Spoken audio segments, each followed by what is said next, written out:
Hey guys, if you enjoy this episode, please support this podcast by going to talkmurder.com/join and becoming a Taco Supremo. Hey tacos, are you afraid of heights? I am. I refuse to get on an airplane, to ride an elevator to the top floor, or even stand on a ladder to clean out the gutters. Or at least that's what I tell Nicole. Even if you are not afraid of heights, there is no way that you can convince me that the following scenario wouldn't make you a bit squeamish. All right, picture this. You, my friend, are a superstar.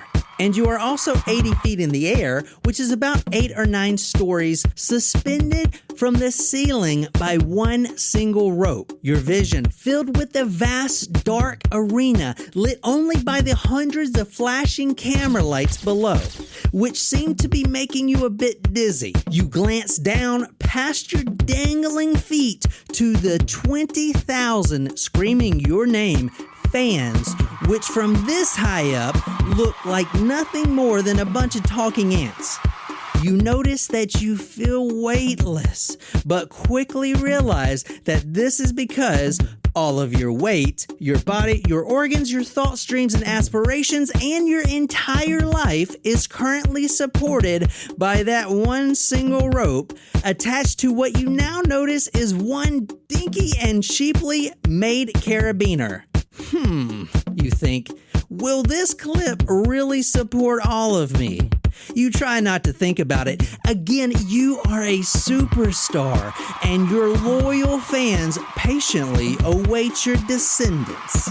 And then you hear it. You hear the sound of that clip go snap.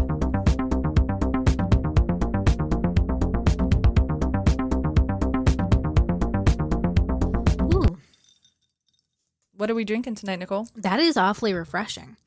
I don't really understand the name of the drink. Oh, it's like mango. Is there mango in there? It is not, but the name of the drink is Cherry Over the Edge. But there's no cherry flavor in there, nor does it taste it. I was like, maybe the weird combination of the flavors is supposed to make it taste like cherry. Kind of tastes like a fruit cocktail, like the Diamante. It does. It does taste like a fruit cocktail. Similar ingredients. It is peach liqueur, vodka, okay, and orange juice. Yum. Surprise shots. Surprise shots. We don't know what they are because they're a surprise. It tastes like cake. But also a taste that I know from somewhere else, and I can't place it. It was a key lime shot. Key lime pie. Oh, I guess I kind of taste it a little bit after, but not really. The lime was not as powerful as I thought it was going to be. Yeah. What type of liquor is it? But that was still delicious. It was rum. It was like rum bay key lime pie. I was like, oh my God, that sounds so good. I love key lime pie. Me too. Big shout out. We have a new supporter, Taco Supremo. Hey. So welcome to JUNKIE, Jongy, JUNKIE. Hey, JUNKIE. Now that's not his real name, I don't think, because I have his real name from his email address, but I guess that's his nickname, JUNKIE. That's a cool nickname. Yeah. There's a story behind it, and I'd love to hear it. Or maybe it's just a spam bot that submitted $47. Thank you for your $47, Mr. Spam Bot. So this new spam bot says, we are happy to support the show. My wife and I have stressful fucking lives, man. Oh. And I hear that. I like him. And we'd love to relax and listen to you guys. Oh. So thank you so much, JUNKIE. Yay. Thanks, JUNKIE and Thank wife. you. Beep, boop, beep, boop. So tonight I have a very special request. Ooh. This is an episode one of our Taco Supremos have been requesting for me to do for about a year and a half. So get your stories in now, guys. And in 2022, I'll get to yours. But the reason I haven't done it yet is because I was waiting to do an interview with him, and we finally got the time to do that. This is a fantastic story. I can promise you, number one, you haven't heard this story before, and number two, no other podcast has covered this story except for your favorite true crime podcast, The Missing. I meant Talk Murder to Me. Mine. Ours. All right. So the hint tonight was Over the Edge. So Nicole, where are we going? Who are we killing tonight? All right, I think we are going to a couple who is hiking for their I was going to say engagement photo shoot, but I'm going to say the guy was going to propose, and they're hiking over a cliff, and they're ready to take a picture, and then she pushes him over the edge and murders him. She pushes him. Should I push you? Well, what the hell? But he was going to propose, so that'd be weird if he was going to. I guess it could be. Maybe he was tricking her. I don't know. So, yeah. So they're going... This takes place in Oregon. I wouldn't want to kill someone that way because you never know. They may not die. Right. You know? Yeah, true. But also they could die. Yeah. With severe brain damage. No, I'm saying if they let's say they tumble down the hill and they're still alive even for an hour and they make this bedside confession. You know what? If I fell down that mountain by accident, like you didn't push me or anything, and if I'm on my deathbed in the hospital, I'll be like, Nicole pushed me. She did it. Nicole pushed me. You're such an asshole. And then I'd just be sitting there and be like, what the fuck, man? She did it. Get her away from me. She's going to kill me. Then I'll die. Like, cut the cord. Unplug. My guess is that someone has a mental breakdown and something triggers them and that just pushes them over the edge mentally and they go on a killing spree, and it's happening in New York. All right, tonight we're going to May 23rd, 1999. May 23rd? Yeah, that's my brother's birthday, I'm pretty sure. Or something happened on that day. Yeah. Didn't someone die on that day or get assassinated? I don't know, something happened on that fucking day. Yeah, the day we got married, asshole. Is it really? Oh, yes. shit, it is. Are you fucking serious? You're such a... Oh, shit. You know, there's a lot of tough wrestlers in the World Wrestling Federation. Big, mean, nasty, tough guys like Dino Bravo uses all that muscle to win his matches. Then there's Bad News Brown, the Brooklyn Brawl, with all their dirty street fighting tactics, and they use that to win. Then there's guys like Mr. Perfect, Kurt Hennig. You think you're the greatest wrestler in the world. Well, Mr. Perfect, you step in the ring with the blue blazer and let me show you what great wrestling is all about. Because each and every one of you guys have your own styles, but I too have my own unique style. And I use that acrobatic maneuver to beat you guys 1, 2, 3 in the middle of the ring. And that's my strategy, to beat you guys with my great wrestling acrobatics. And that's what's going to get me to the top of the World Wrestling Federation. So all you big, tough, arrogant, nasty wrestlers, come on, I'm ready for you in the ring. So guys, tonight this is a special request from our good time friend, Talco Supremo, Ken, K-E-N. It's like pin, P-E-N, but instead of the P, you put a K there. Or maybe hen, and you take the H out, put a K there. Or Jen. Or Vin. Yeah. This is for you, Ken. And I had the privilege of interviewing Ken. So we're going to be hearing a lot from him tonight. I'm going to cut him in to multiple different sections of this story. And Ken used to be a wrestling fanatic. And if you ask my parents, they'll say that I was too. Really? But don't believe them. And also they may say that I was in the Alan Jackson fan club and that I used to invite Alan Jackson to my birthday parties and he never showed up and I would cry. All right, May 23rd, 1999, we're going to Kansas City, Missouri. And this is a live pay-per-view event called Over the Edge 1999. We have the Blue Blazer, which is Owen Hart, versus The Godfather. Also, before we go any further, there is a really good Vice documentary out right now that just came out. And it's called The Dark Side of the Ring. And it goes through several different episodes of different wrestlers and their stories. And it really helped me during this research. I also read the book that his widow, Martha Hart, wrote. I should say Dr. Martha Hart of the Owen Hart Foundation. It's a really, really heartbreaking book because, as you'll see, this isn't just a wrestler like you think about, Stone Cold, or drinking, drugs, steroids, all this shit. This was actually a family man. He had a wife, he has a daughter and a son, And this is the guys we're going to get into that would change his flights at the last minute just so he can spend another hour with his family. Let's say he was in Vegas doing a show and he had to be up the next day because he was there. This is just an example. He would take a flight back home to spend Friday night movie night with his family, get up at the crack of dawn just to get back to the show so he doesn't miss it. Like, this was a family guy. Wow. And he was an amazing guy. And because he was such a good guy, he was killed, okay? Because if he wasn't such a good guy, he wouldn't have been doing what I'm about to tell you in the first place, which we're going to get to here in a little bit. So Over the Edge 1999, the Blue Blazer versus the Godfather. All right, Nicole, this is the Godfather. Can you describe him? He is a large PIMP. man dressed as a pimp. He's got tattoos all over his chest.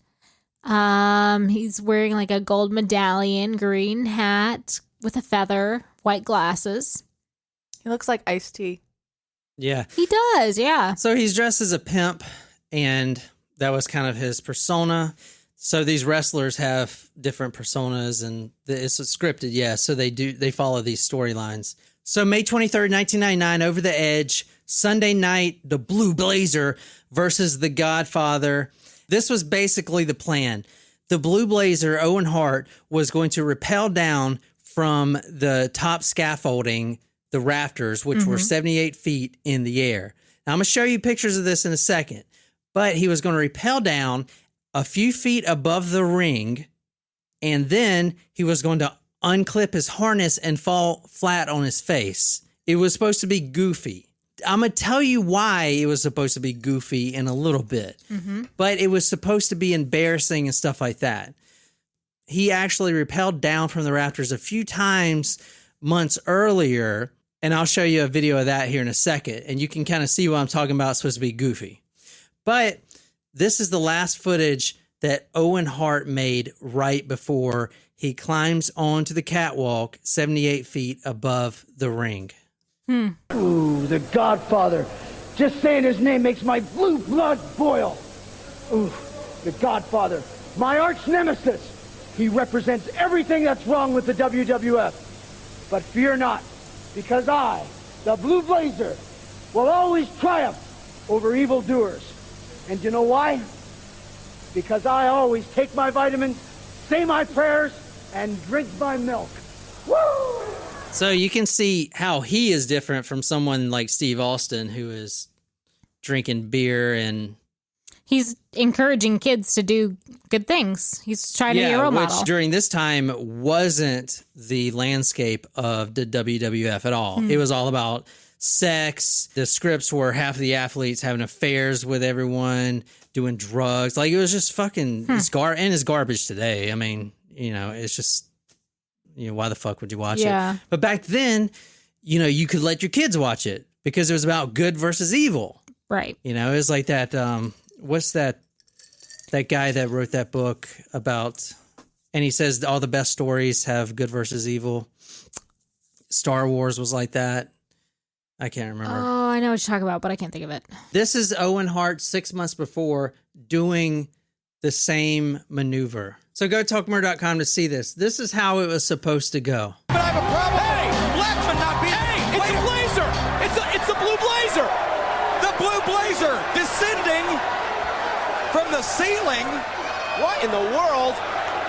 And Blackman, he's still in La La Land. I don't even think, and now he sees him. The Blazers hit some turbulence. Well, he's looks like he's stuck in that harness. He's stuck. The idiot is stuck in the harness. The Blazer was dropping in, but he got a little hung up. A human pinata.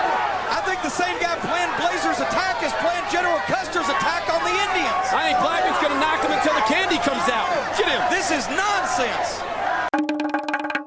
They showed in the documentary, they showed him hanging from the rafters, but he's getting lower down, and he can't get out of his harness, right? So Steve Blackman is punching him and punching while he's hanging in the air, helpless, and that's really funny. You know what I mean? And he's and then they show Owen try to flap his arms like he's really trying to fly.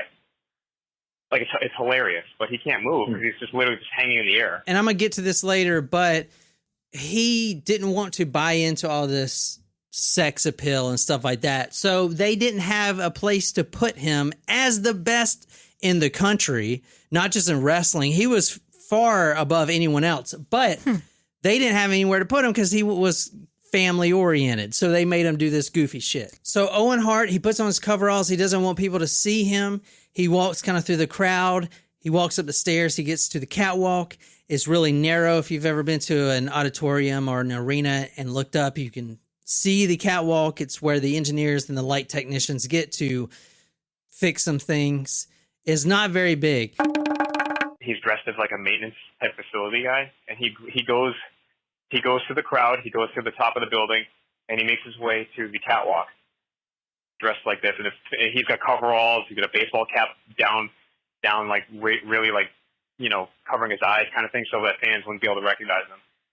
He has to make his way through crowds, through fans, get to the catwalk, and he goes up the catwalk all the way to the top, and it's there where he has to get into his blue blazer gear, his wrestling attire.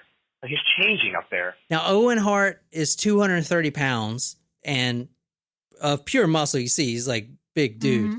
So he's wide anyway. He gets on the catwalk and he changes out of his coveralls into his blue blazer outfit that he has in his duffel bag. This is from Broken Hearts. The catwalk obviously wasn't designed for heavy traffic. At first, Owen had to negotiate slowly around a floor beam as well as a series of beams overhead. Holding tightly to the railings on either side of the narrow catwalk, he then took a right-hand turn and white-knuckled it 30 feet past a series of light standards that would fully illuminate the building upon his spectacular entrance. His careful steps along the narrow catwalk were further complicated by the dozens of plugs sticking out of electrical sockets, the fact that he had his bag in tow, and his size 9.5 wrestling boots. Now, there are two riggers there. One is putting him in the harness, which I'm going to talk about the harness in a little bit. The other one is holding the flashlight, and both the riggers are making sure that he's rigged up right and ready to go. Now, as I'll get to later, Vince McMahon and all of his infinite wisdom wanted to shave off a few seconds of the athlete repelling into the ring. And that is because his competitor company, the one owned by Ted Turner's company, WCW, has this guy. His name is Sting, and Sting actually made this popular. He's the wrestler that wears the face paint and kind of looks like he's from that band Slipknot. He'll rappel down into the ring wielding a baseball bat. Oh my goodness! Comes the world champion! Make no mistake about it, the world champion has arrived. Incredible, what a moment. And he's living up to it now, isn't he? His little payback from what happened last night. Most spectacular entrance I've ever seen in my life. Bar none. Sting. But it takes him a few seconds to get unhooked. So Vince McMahon and all of his greatness wanted to shave off 2 seconds from the athlete rappelling down and being able to jump into the ring. Now, they were doing this anyway to compete with WCW because this is WWF, the event we're at now. Like I said, they're competing companies. Mm-hmm. So he's trying to basically spoof this whole Sting repelling thing by having the blue blazer come down and get stuck and then falling on his face and stuff like that. Right. But he did want to shave a few seconds, which is why he opted for a new design. It's a quick release, and the actual clip was pulled from a sailboat mast that you can buy for about $70 on Amazon. This 230-pound Owen Hart, 78 feet in the air, was being held by a clip, one single clip that was quick release that wasn't even designed for rappelling down humans. It was designed for sailboats and disconnecting the mast really quick. Now you can kind of tell where I'm going with this. So it was like one of those carabiners you see in Home Depot type of thing. I feel like even that sounds Or like it's rock more climbing. secure. At least that's for that purpose. This right here is the actual clip. Oh. You can see that it's broken. The over the edge gimmick was for him to be able to rappel quickly, and then when he gets to the ring, just be able to release himself really quick. So the whole point of it was for him to save a few seconds. For what reason, I'm not sure, because number one, Owen entered first. see it over the edge. He was supposed to wrestle the Godfather, and the Godfather came out second. See, I'm thinking, why would they have him repel if he's coming out first?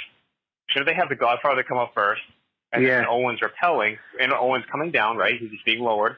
The Godfather's already in the ring, right? The Godfather can attack him while he's still repelling and stuck to the cord, right? Yeah. I'm thinking, like, why would he come out first? That just made no sense. Do you see how thin this metal is or whatever? Yeah, that's... This was holding a 230-pound man. But right also, here. like, look at the little keychain. Like, look at the where it's got the like green. a keychain that I have on my Jeep keys. Yeah. And this rope, look at this rope. This is the only thing holding Owen Hart, the big wrestler. And not only that, but I'll get to, there was actually supposed to be two people being hooked together, Owen Hart and another athlete, as I'll get to in a little bit. And luckily that got nixed because only one person died, you know? Oh my God. Now, you kind of know where I'm going with this, don't you, Nicole? Well, yes, and you've been giving me such anxiety leading up to this, honestly. I'm like, oh, man. This is why I have a fear of heights. I mean, not like this specifically, but... Now, unfortunately, there's not video out there of the event. I looked everywhere.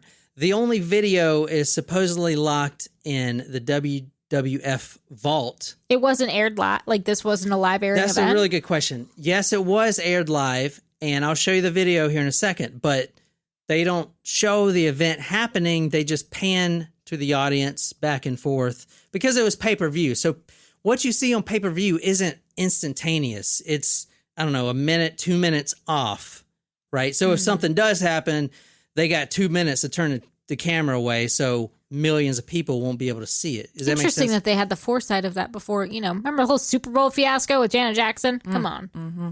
Now, I know you're thinking 80 feet in the air. Like, you know, what is that even? That's very tall. It's very tall, but this picture right here, now, you can't find these pictures anywhere else. I actually found these pictures in the Internet Archive sites.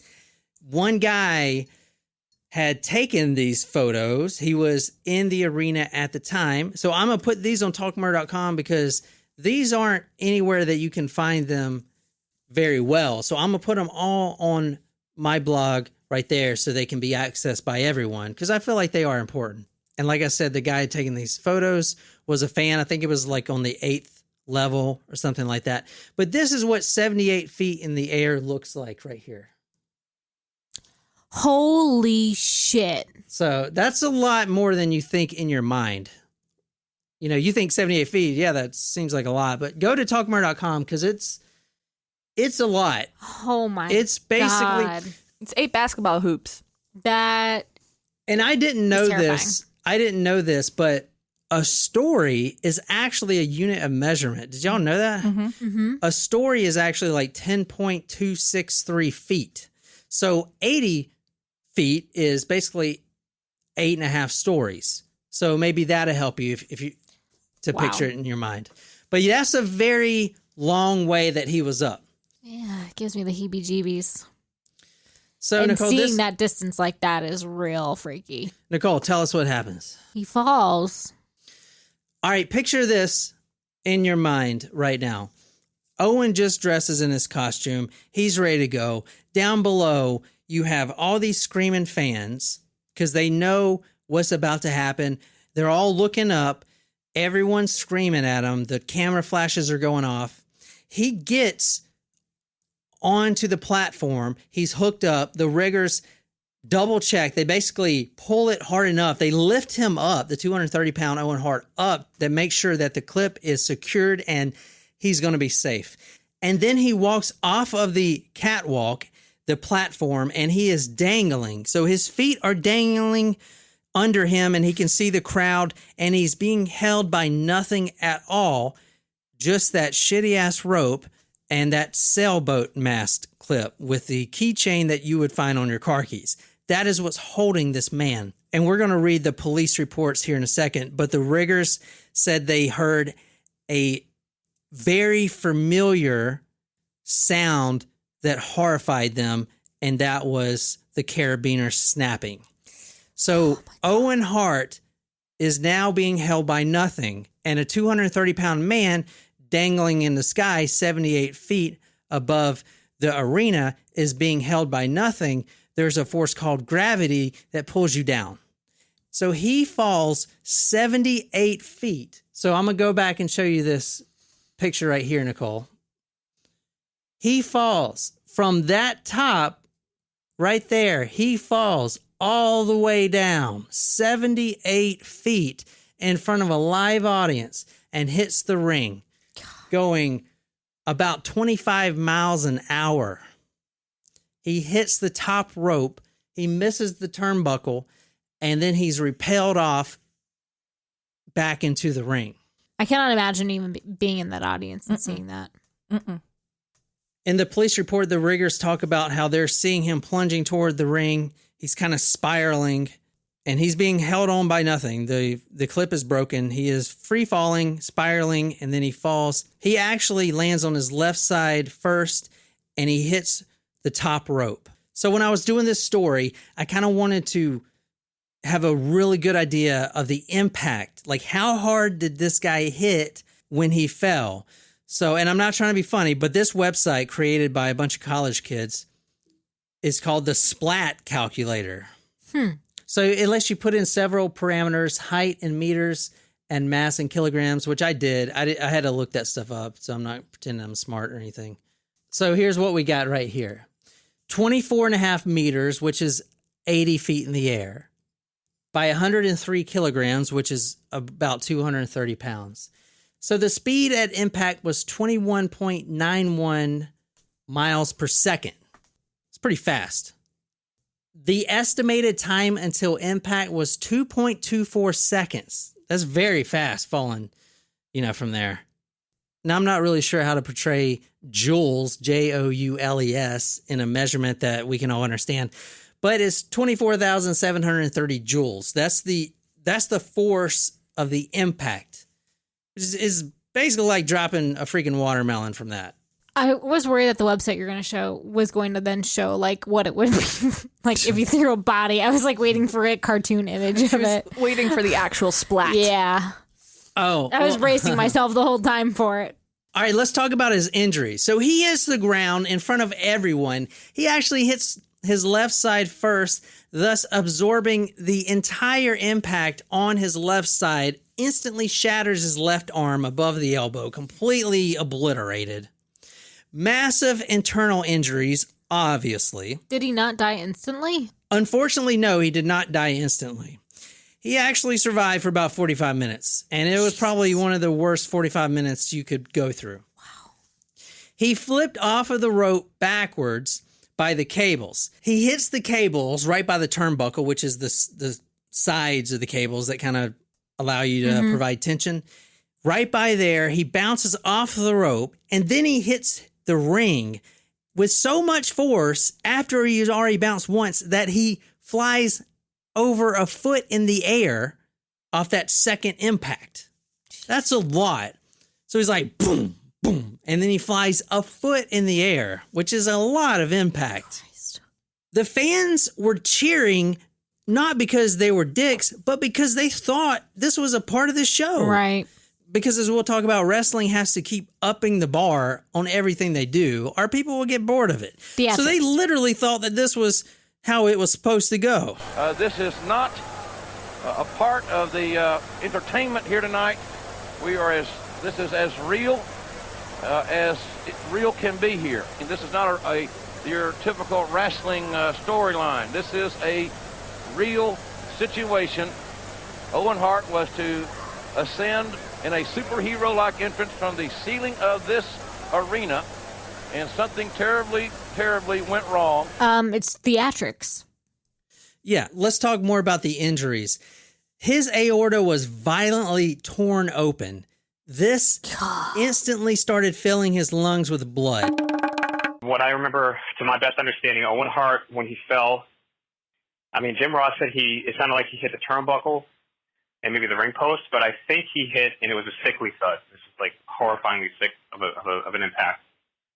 I think he landed on the top rope, sort of maybe a couple of feet or a foot away from the turnbuckle. So it was a part of the rope that's really, really, really tight. All right, say like you're being repelled down, right? Like Mission Impossible, where you're just kind of floating in the air. I think that's how Owen hit the rope, like falling like a belly flop into a pool, but he landed on the top rope. So I think when that happened, that's where the chest trauma happened. So he severed an aorta in his heart, and he basically lungs filled with blood until he drowned.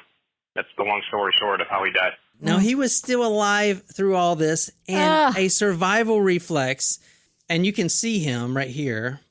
Now, this is after he fell. You can kind of see him. Notice how limp his body is right here. Oh. So that is him, and that's the paramedics working. Look at his arm. It's completely limp. Now, he did manage to pull his mask up a little bit. So he was alive, and he sits up doing a sit-up, and Martha Hart in her book kind of described it as, and she wasn't there, are the kids, so that's good, but think of someone that just did like 1,000 sit-ups, and they're doing their last one, and they're like, really struggling. Yeah. That was kind of how it was, because he has, everything's broken in his body, literally everything. But he did manage to sit up for a second, which may have worsened the situation altogether. He does lift his mask off a few inches, but can't complete it because, as you see, and you can kind of see in the photo, his entire body, including his face, his neck, his arms, swelled up instantly. So he's a lot bigger there than he normally is because it's like instant swelling. They had to cut everything off of him. You can't pull off anything because it's too tight. Right. At this point, he starts reaching cyanosis, which basically means a human starts turning blue. That's because they're not getting oxygen. Why is he not getting oxygen? Well, because all the blood is filled up his lungs and oxygen can't be pushed to any parts of his body. He is turning completely blue at this point. In the ambulance, because there was an ambulance there, and you're like, well, of course. This was the first time there was an ambulance at any one of these events. And the only reason the ambulance was there was because Vince McMahon, the outspoken owner of the WWF, was in the skits all the time. You know, he was a part of the script. And a part of the script for tonight, the professional wrestlers didn't want him to come out on stage and talk trash like he usually does. So they took a chair and broke his knee. Now, this is all scripted. This isn't real. Right. But the script shows him getting, you know, his knee busted by these wrestlers. Yeah, this isn't real. This is fake. This is just for TV. But they actually hired a real ambulance because they were going to drive him out, and that would have been part of the show. That was the ploy. So luckily, they have an ambulance there, and the EMTs start working on him. It's a good thing it was a real ambulance and not a fake one. Well, A prop. Well, and I'm going to get to this later, but the ambulance actually couldn't drive him to the hospital because they weren't under contract to do that. So they actually had to wait until another ambulance arrived and switch him over before he even got to the hospital. Wow. There's a lot of shit about this story. Now, in the ambulance, the fake one, or not the fake one, but the one that didn't take him to the hospital, he still had an electrical signal to his heart, but the heart wasn't beating. There's still hope. He wasn't flatlined. As I said, they were waiting for a real ambulance, and I know that is a real ambulance, but they weren't under contract to drive him to the hospital. That makes no sense. None of this makes sense. Nicole, read this. This is from Broken Hearts. This is about the fake real ambulance. However, as precious time ticked away, several distraught wrestlers began to demand that Owen be transported immediately. At one point, The Rock leaned into the driver's side of the cab and began yelling, "Who is driving this mother effer?" At the same time, another wrestler jumped into the passenger side. Oh, I love The Rock. Yeah, so, I mean... He's the only wrestler I really know. Well, yeah, so all these wrestlers, since it is scripted, all these wrestlers are pretty close to each other. They're friends, pretty much, you know.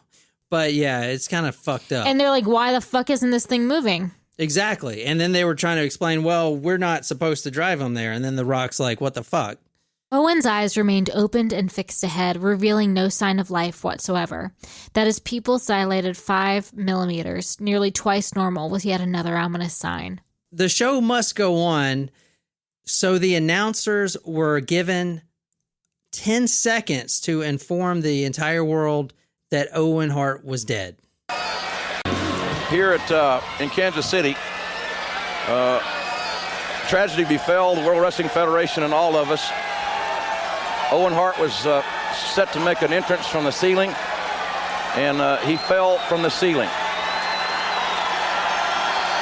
And I have the unfortunate responsibility to let everyone know that Owen Hart has died. Owen Hart has tragically died from that accident here tonight.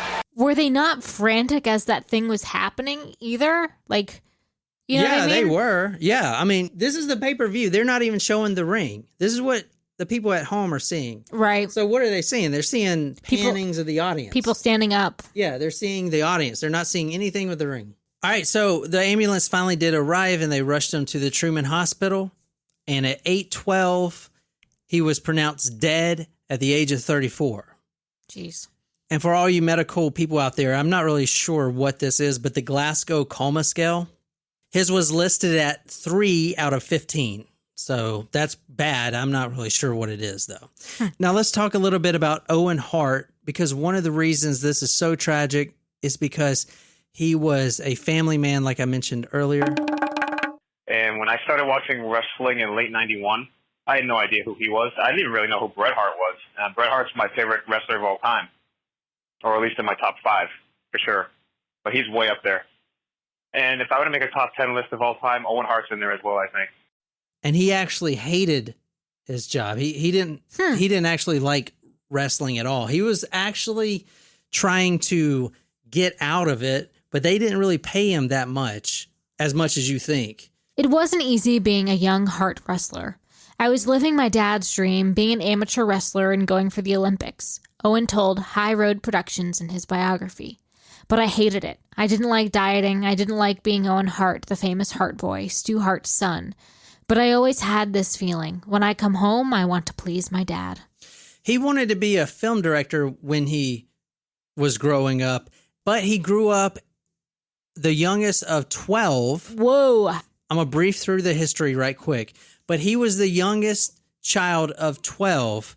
And out of those 12, 9 of the boys were wrestlers, and the 3 sisters married wrestlers. Wow. So that's a lot. You know, I mean... Woo, that's a big wrestling family. Well, Holy crap. Well, when you think of the Hart family, they were the ones that basically brought this into the public eye. Stu Hart, STU, started Stampede Wrestling in Calgary. These are Canadians. Got it. And at his house, which is basically like an open invitation for any athlete, they had this dungeon down deep in the basement where there was like a mat and all kinds of stuff. And Stu would throw people around and like all the sons too. And Andre the Giant would go there and train. Like all these big guys. If you were going to be anybody in the wrestling world, you most likely went through Stampede Wrestling and trained at the dungeon. Huh. Okay, so Owen grew up in this family. There was no escaping it. There was no escaping it, no. But when I first saw him, he was part of a tag team called the New Foundation. And because, well, back in the late 80s and the early 90s, Bret and Jim D'Anville Neidhart were the original Hart Foundation. And when Bret Hart came to branch off into a singles career, starting around like 91 or something, they put Owen with Jim, and they called them the New Foundation. So they had these baggy MC Hammer-like pants. They were kind of like gold and green checkered, and they had like suspenders. They were like these really, really baggy pants, which probably looked like it was really awkward to work in the ring with.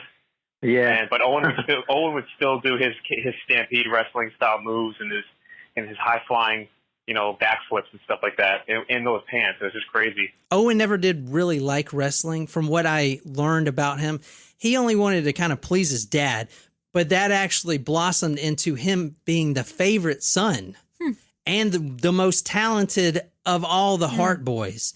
Now, he has a brother, Bret Hart, that reached superstar status. The reason Owen was such a superior athlete to many of the other wrestlers is because he was highly acrobatic.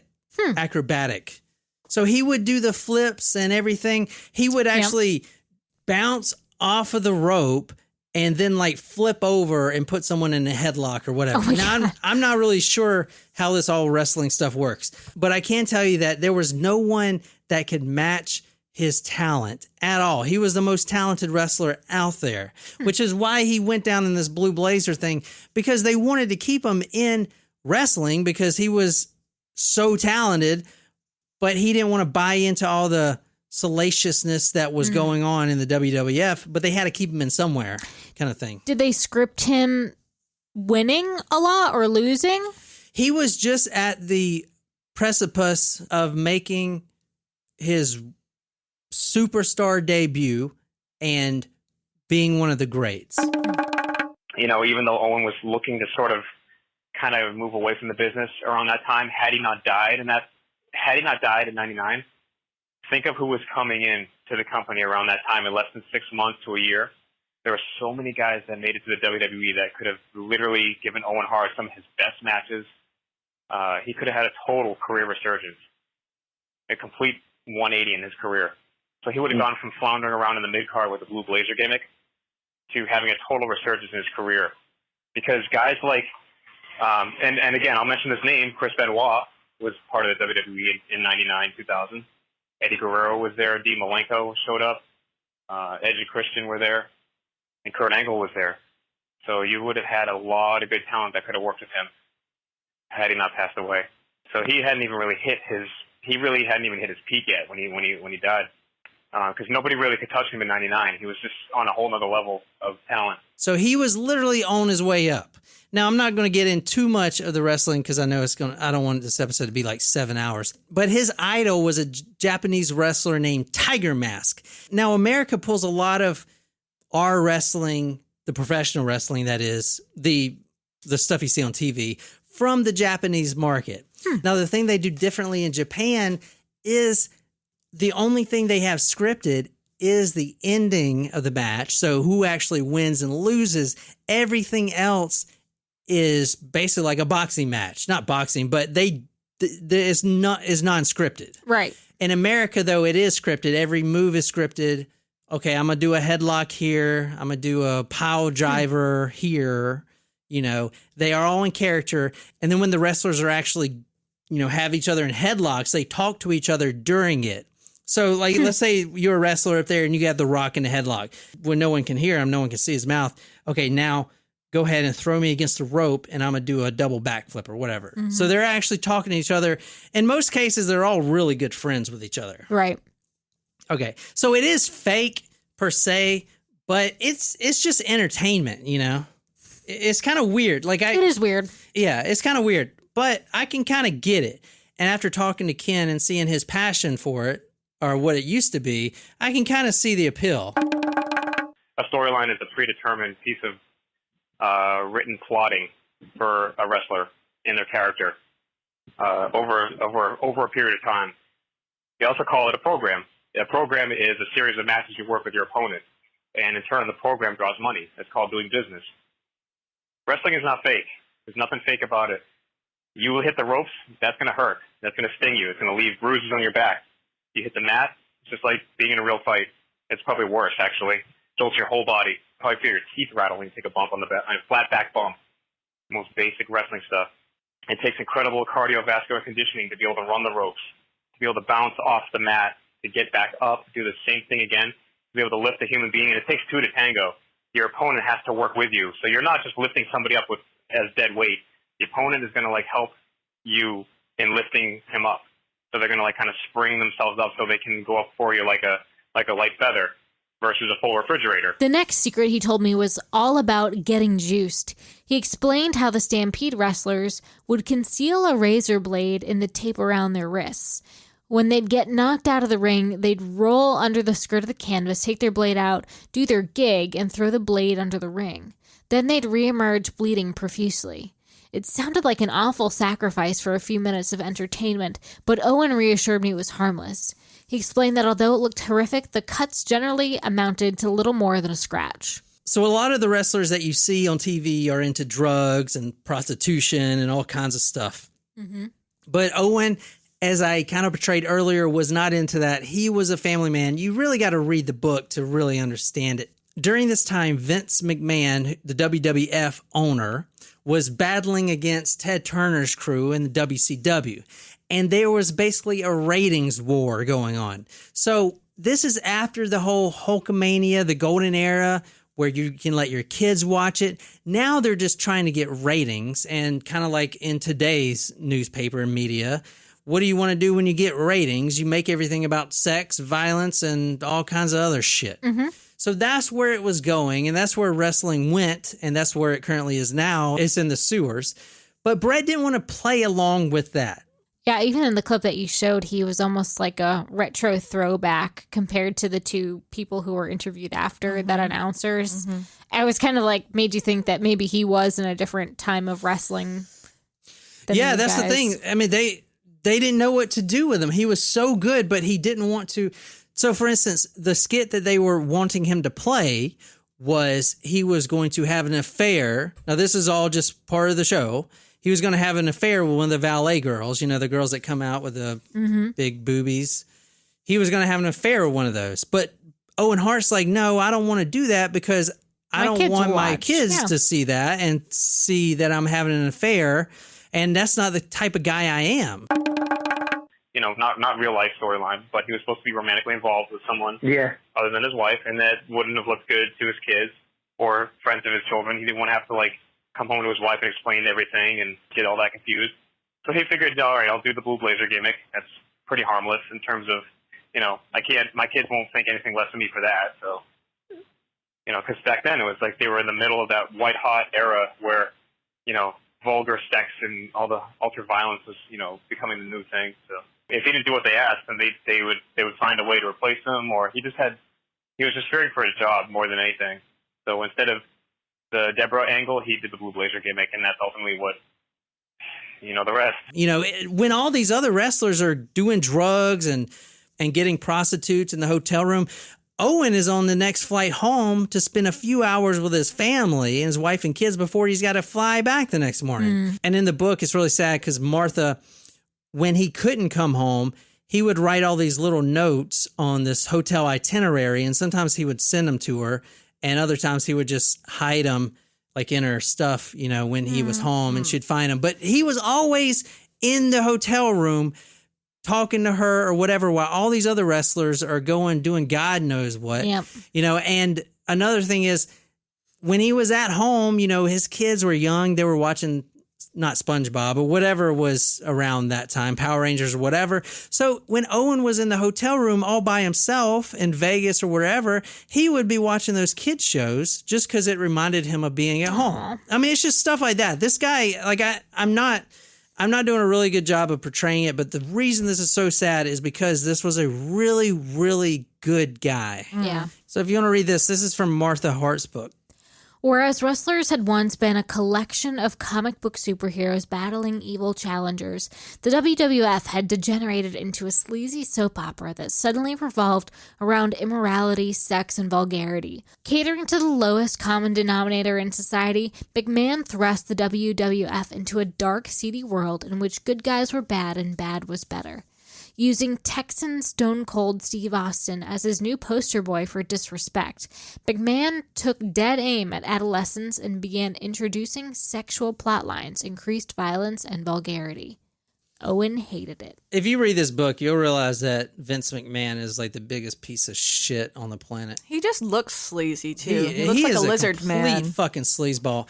As I said, the show went on after Owen hit the mat, and there was actually a huge dent in the mat, and you can see the wrestlers kind of stepping over it, and you can see blood stains and everything else. Jesus. And they were still going on, even though this thing was a crime scene. Wearing nothing but a pair of white socks, Owen's naked, lifeless body was covered with a white sheet. Meanwhile, the show went on. So essentially, this was basically a crime scene. That's the most horrifying thing about it. It was controversial then, and still is to this day. They continued on with like 3 or 4 more matches. That's it was ridiculous, really man. I mean, yes, the argument can be. I know. The police, Kansas City police, should have basically stopped everything. All right, so the rigger that actually hooked him up, this guy named Bobby Talbert, he was from Florida. He boasted that he worked with all these other performers. This company that they used wasn't the WWF company. It was this rigging company. They, threw Elton John up and spun him around the stage, and they worked with all these big names. So they were really credible. Right, but I'm sure they used, Oh, yeah. actual cords that you're meant to use. Yeah, exactly. So the rigging company was told by Vince McMahon that he wanted to save a few seconds, and they wanted to add a quick release snap. So this is what the rigger tells Owen Hart before he falls to his death. As long as you don't put your hands on this, nothing's going to happen, Talbert allegedly reassured him. When you get to the floor, you grab it and give it a deliberate pull upwards, so it gives me a visual cue to pull the rope back up. And like I said before, this was a sailboat clip. This wasn't a person clip. As you saw the picture, go talkmore.com. Martha actually still has the actual clip. Wow. And she's going to keep it forever. And she shows it on the Vice documentary. But you could buy that clip for $68.60 at the time. It was 4 inches and it was 8 ounces in weight. 8 ounces to hold a 230-pound man. Not only that, it had a 6-pound release on it. So if you think of a handgun and think about pulling the trigger, that usually has about a 6-pound release, a 6-pound pull. So think about how much pressure it takes to pull the trigger. Not a lot. No. That shit will go off easy. Okay. 6 pounds is all it takes to be unbuckled and snap out of that harness. So do you think that he accidentally No, released he didn't actually. it? No, he didn't do it. You can see the clip right here. Okay. It actually broke. In Bret Hart's book, I distinctly remember reading a part where they were lowering him. Bret thinks that Owen was fidgeting with his cape, or he was just kind of fidgeting because he was uncomfortable, or part of the cape was starting to choke him as he was being lowered. So him fidgeting and moving around is probably what triggered the release. But also Bret Hart said that the 6 or 7 pounds of deep breath was enough to release it. Yeah. That he was taking. The deep breath that he was taking was enough to release the clip. And that's scary as hell, dude. Terrifying. If he would have did it himself, then there may have not been a lawsuit or anything, but this is an actual broken clip. You see, it didn't even hold him. But before that, 6-pound pressure release is nothing. All right, so you fired a gun before, right? Yes. It takes 6 pounds to pull the trigger, which is not a lot. But think about this. I mean, you have to it's not like I could make it really go off by accident, but yeah. Okay, the clip is in front of his chest. Okay. Mm-hmm. If he was to breathe heavy, like take a big breath, that force is over 6 pounds there. Okay, so that force of him breathing, if you want to equate it to the pulling the gun trigger, is well over the amount to pull the trigger. Therefore, if he would have just breathed too heavily, he would have fell from the sky. And not only that, he had this costume on and he was, wiggling around trying to get situated. Yeah, and you got your adrenaline pumping. I mean, I even if he had repelled from the rafters before, it's not something that is normal for a human. You know, I feel like my adrenaline would be pumping. Your breaths would get heavier in that situation. So 6-pound release that's criminal, literally. The script was also really poorly planned. Owen Hart argues back and forth with the writers, and the scenario that was supposed to happen was he was supposed to descend to the mat with a midget attached to his harness. Oh, God. Dressed as the Blue Blazer Mini. This guy's name is Max Mini, right here.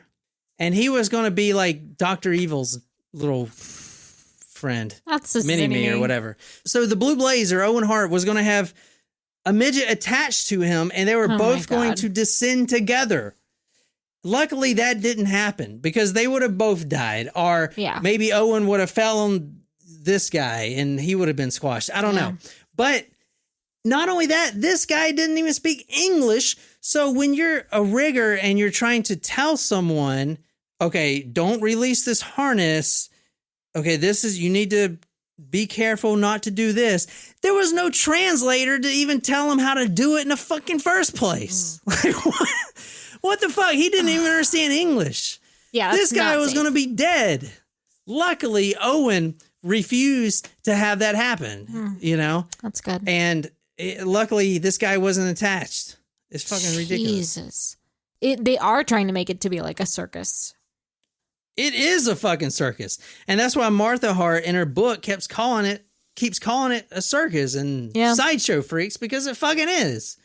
If Vince McMahon wouldn't have made it so trashy where they always have to up the ratings, because the Hulkamania era where it's all like drink your vitamins and all this shit, that was actually good for America. You know, we looked up to those people, but now it's all like, you know, literally having sex on stage or something. It's just fucking ridiculous. I wouldn't let my kid go see that shit. Yeah. You serious? I wouldn't let him watch that on TV. And that's the thing, like wrestling, the main audience were kids when it was first came out. Right. Now you kids can't even watch it because it's basically having sex on stage. And everyone's doing steroids. It's like, what the fuck?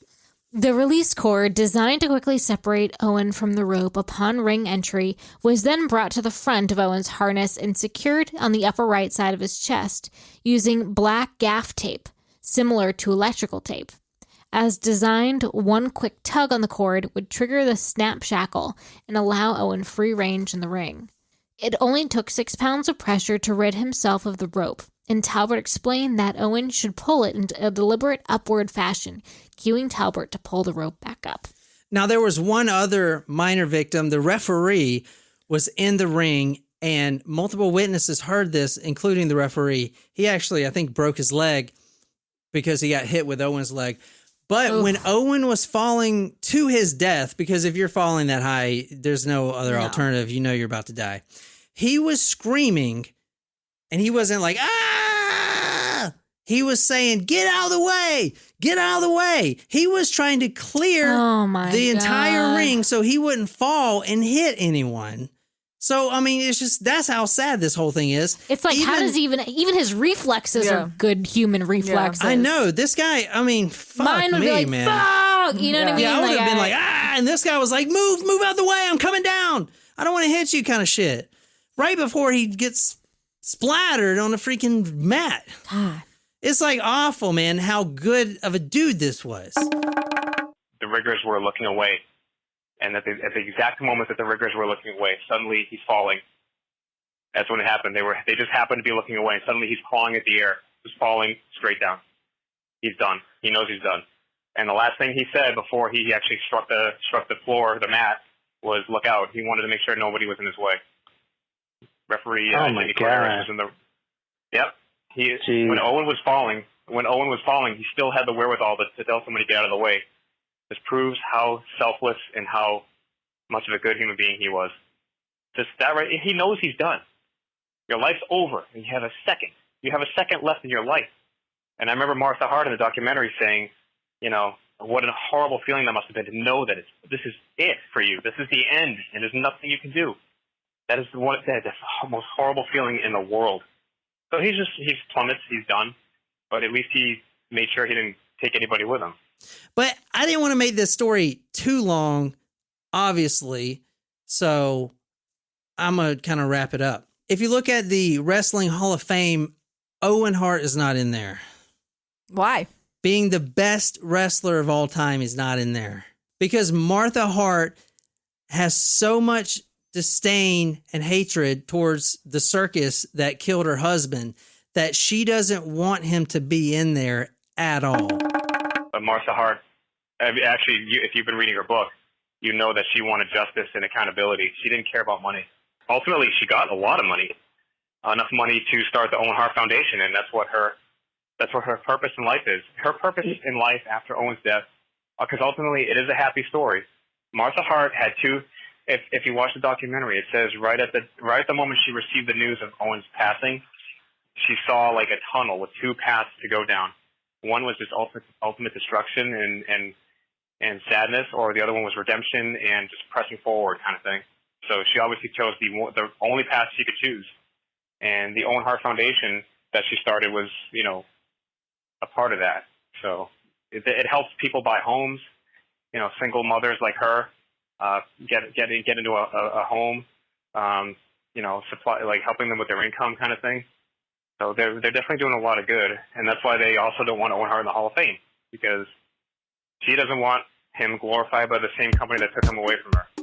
If you enjoyed this episode, be sure to hit that subscribe button on whatever podcasting app you use. If you like this story, you can follow us on social media, Facebook, Twitter, Instagram. If you're absolutely obsessed with this podcast and want to become our heavyweight world champion, go to talkmer.com/join, become a Talkos Primo, get a badass t-shirt, sticker, swag, a lot of love, shout it out all over the place. Tell me what story you want me to do. I'll research it and dedicate it to you here on the Talk Murder Me podcast. My name is Bad Dog John Boy, here with Nickweasel of Death and the Destroyer of Worlds, Jen. And until next time, woo!